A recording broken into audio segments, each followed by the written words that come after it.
welcome you to my very first talk about multiscene editing for far loan sales. My name is Goran Saric. I'm from Zurich, Switzerland. I just finished my master's degree in game design last week. And I'm the co-founder of the newly founded studio Okomotive, where I work as a project manager and programmer. I'm also a member of the game collective Mr. Wales Game Service. Our studio is currently working on our debut title, Far Loan Sales. In the game, the player helps to guide a small young girl who has been left to survive alone on a dried-out seabed.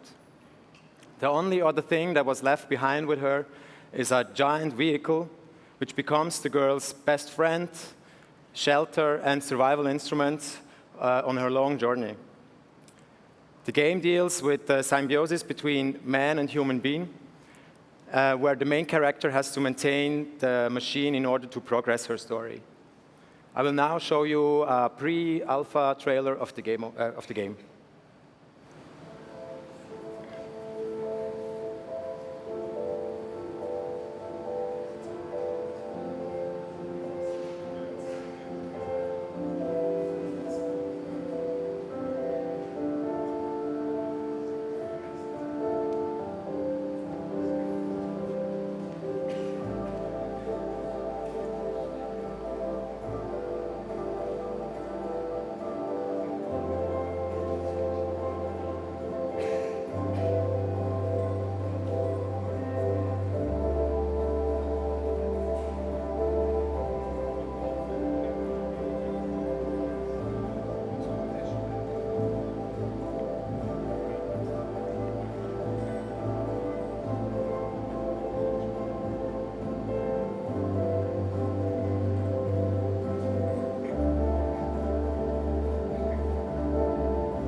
Thank you. FAR already won several awards last year, and we were enormously happy to be among the nominees for the Best Student Game at this year's IGF. So why multiscene editing? In order to understand our team's need for multiscene editing, I first have to describe some parameters we were working with when we were developing our game. First, FAR is a 3D side-scroller game. It has a linear story. And we wanted to implement a seamless content loading system in order to give the player an immersive experience without loading bars. Then we also determined that the complete journey should be playable in one run without the player being disturbed by any non-in-game elements. Finally, we knew that our team would grow since our scope and the complexity was becoming bigger during the development, and we wanted to make contingencies for such a growth. On that last point, we had originally started to develop the game as a small team. By now, 5 game developers and a sound designer are involved creating our little baby, and my incredible Photoshop skills also indicate why I am obviously more a programmer than an artist. So I want to tell you a little bit about the advantages of Unity's multiscene editing feature. When working in a team in Unity with version control, merge conflicts with scenes and prefabs occur easily, and these conflicts can interrupt the workflow. So even smart marching tools are not bulletproof, and the best workaround is still to avoid having multiple developers working on the same scene and prefab at the same time. Essentially, it's good to have a lot of small separate elements of the game sorted into scenes and prefabs, because developers can then independently work within them. With Unity's multi-scene editing feature, it's quite easy to split your content into several scene files and to have them visually loaded together in the editor. This allows us also to properly align geometry between scenes. And once we have our scenes prepared, we can load and unload them asynchronously quite easily. Of course, there are also a few drawbacks when working with multi-scene editing. One thing is that you can only have one active scene, and that means that the light and render settings of this scene is going to adapt to the game. So if you want to have a smooth transition between your active scene to a new loaded scene, you have to implement this by yourself. And the second drawback is that Unity already supports occlusion culling, light baking, and nav meshes for multiple scenes, but the setup is a bit complicated, and the workflow is not yet very convenient. Another is that due its novelty, not a lot of developers can share any long-term experiences with using multi-scene editing. The API documentation is also not as concrete as it could be, and there is definitely a lack of good examples and tutorials for people to reference. In summary, developers will need to create some self-implemented extensions with the existing API in order to have a smooth workflow with multiple scenes in the editor. I will show an example later on in the presentation. When we started to plan our scene subdivision, we first arranged the complete track, the complete content next to each other in a large overview map. So this was the track of several hours of gameplay of our pre-alpha version. Then we divided the complete track into 36 sections, and each of these sections was its own scene file. And each section was 1 kilometer long in Unity units. Since we decided to only have 2 scenes loaded at the same time, we needed to have at least 1 kilometer between scenes in order to cover the frustum of the camera perspective settings. In the end, we labeled all sections with zone numbers. This had no technical benefit, but it helped us to separate the parts of the game logically into themes and to sort models and texture atlases. Another great benefit of the multi-scene editing feature is that one can have a scene abstraction right now. So in FAR, we have a scene called Logic, which is always loaded and contains all the relevant managers to keep the game running. For example, our scene manager and the save game system is operating from this scene. Then we have a scene called Base. The base scene contains all the elements of the game, which are always presented during gameplay and which are level independent. In our case, this includes the giant vehicle, the character, and the camera. And we also have all the level sections that I described before. During gameplay, only 2 of these sections are loaded at the same time to keep the memory footprint low. In the editor, we sometimes have to load multiple of these scene files just in order to have an overview over a certain scenario or a zone and to align geometry, of course. It's also, by just having a few of these scenes loaded in the editor, it's also easier because the editor playtime gets faster. This is especially helpful for a developer if he needs to test the part over and over. Otherwise, you wait for a pretty long time when you press the play button. With this kind of scene abstraction layering, it's quite easy to avoid merge conflicts. We, of course, still need to maintain good communication in the team to avoid conflicts. But since there's a lot of these little level chunks, it's quite easier to work on a specific part without interfering with somebody else in the team. We additionally created a prefab of each construction and obstacle of the game, which allowed for an additional abstraction within a scene file. When multiple scenes are loaded at the same time, it's sometimes hard to see their borders and to know where a scene starts or ends. We implemented a very simple visual helper for the level designers to visually see the scene borders. This helped to place assets and logic in the right scene and to test camera frustum angles. Since the borders can be visualized easily in a side-scrolling game like Far, it could be difficult to implement borders in other 3D games with different play perspectives. But in general, if you work with multiple scenes, you need somehow to indicate, you need to know where you have to place your stuff, and you need to give your level designers these tools to operate with it. We also had the problem that we have a large track, and we needed to test the vehicle and the character at specific parts, and we always had to mark like 3 objects and to move it all along the editor, which is not very convenient, so we implemented a shortcut that just teleports these 3 objects to their current mouse position. So it's very easy to test specific parts quickly. This is super important for a fast workflow. One feature that is still missing is a way to save scene hierarchies in the editor. Unity offers the corresponding API to do so, but you still need to code a little bit extra to get user-friendly editor controls. And in the case of Far, we created a scriptable object which can save the constellation of all loaded scenes. These constellation setups can later be loaded again.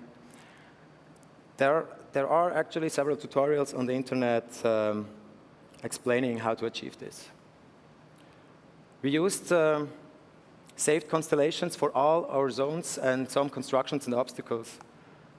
This can save time when developers need to switch quickly between parts of the game, so you don't have to juggle around with scene files and by dragging them into the hierarchy window.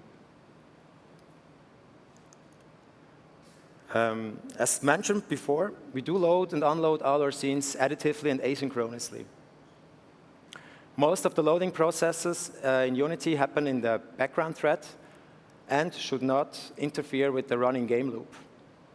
The problem is, once the content is loaded, all of the scripts of a loaded scene get initialized. That means all on-enable, awake, and start methods of a monobehavior script will get called. So if you have heavy calculations in these methods, hiccups and frame rate drops are recognizable during gameplay.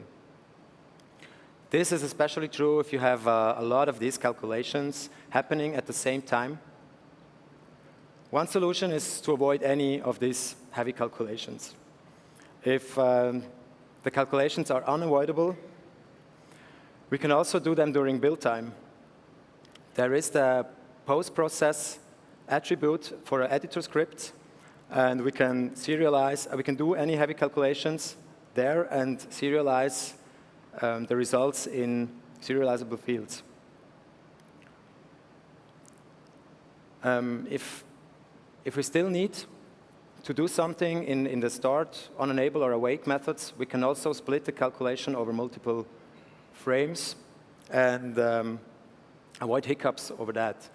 Playdead, the makers of the game Inside, have shown their own time slicing solution, they call it, at last year's Unite in LA. And I definitely recommend to check out that talk if you're interested in this kind of a solution. For Far, we avoid any heavy calculations in these methods, and we implemented the interface. And an editor script is checking during the post-process scene process if there is any monobehavior script in the scene which implements this interface, and then we do all the calculations in this method.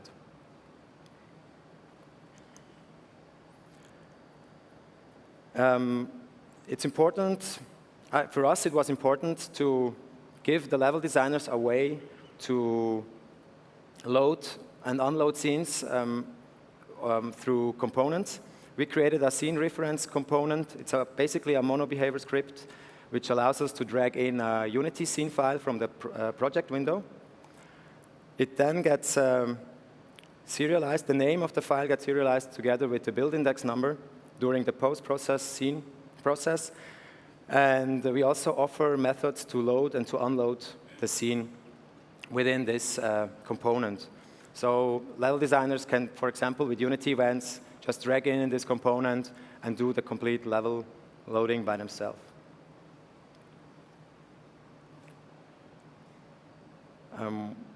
Another problem we faced, it's important to have a smart trigger system which starts the async loading process. Since it can take some time to load a new scene depending on a scene size, we don't want to have a single entrance point to load and to unload a scene. Imagine you have a collider which starts the loading process of a new scene as soon as the player walks into it. If the player now walks back out of the collider, the new scene will get unloaded again. In this way, the player can exploit and penetrate the scene loading processes just by an unconventional walking behavior in the game. A solution is to delay the loading process with a coroutine and to stop the coroutine if the player should misbehave, or alternatively to displace loading and unloading triggers in the level itself. This little GIF shows the mistake we made in the beginning, actually. It's also important to have dynamic trigger systems, because if your game is not completely symmetric, and most games are very dynamic, it's also important that you can place this trigger somewhere in your level and that you can trigger them in different ways. We have some examples where we need to keep like 3 scenes loaded in order to have an object move all along the track, but I will explain that in the next slide. Yeah, we face this scenario where clouds would move as if following the wind towards a new scene. The cloud would start its journey in scene 1 and reach scene 2, but by the time we triggered the unload process of scene 1, the cloud would just disappear on the screen and break the immersion of the player, like indicated in this little GIF. There is a nice little visualization to explain that a little bit better. One example solution is to move the clouds to scene 2 with the move game object to scene method of Unity's scene manager instance, or to parent the cloud with a game object from scene 2. Then the same happens, actually. For far, it was already enough to move scene triggers to a more appropriate place, to keep more than 2 scenes, to more appropriate place, or to keep more than 2 scenes loaded for a certain tracking. We have I told you about this one example where like a big ship is moving over 3 of these scene files, and we need to migrate it all the time to new scenes. One thing Unity does not allow us to do is to make cross-scene references between objects over the inspector. If you need to access any instance from another scene, there are several ways to achieve this. So one way is to look after a specific instance by the method gameObjectFind. This method is very slow, and it can be tricky to find the right instance if you have multiple instances of the same type. So I know also how many programmers hate singletons and statics, and I'm also clearly not a big fan of them, but they can clearly help to establish cross-scene references. A less dirty way would be to keep references in instances in a scriptable object and to link them to your script. The free Zenject dependency injection framework also offers some built-in features to support reference injections over multiple scenes, so if you prefer to work with one of these frameworks. In FAR, we do it a little bit simpler, easier, because we don't have a lot of objects we need to cross-scene reference. We have, for example, the base scene that I talked before with a vehicle component. This is a normal mono-behavior class. And then we keep a reference of this mono-behavior script in a static reference pool. This is a static class with static fields.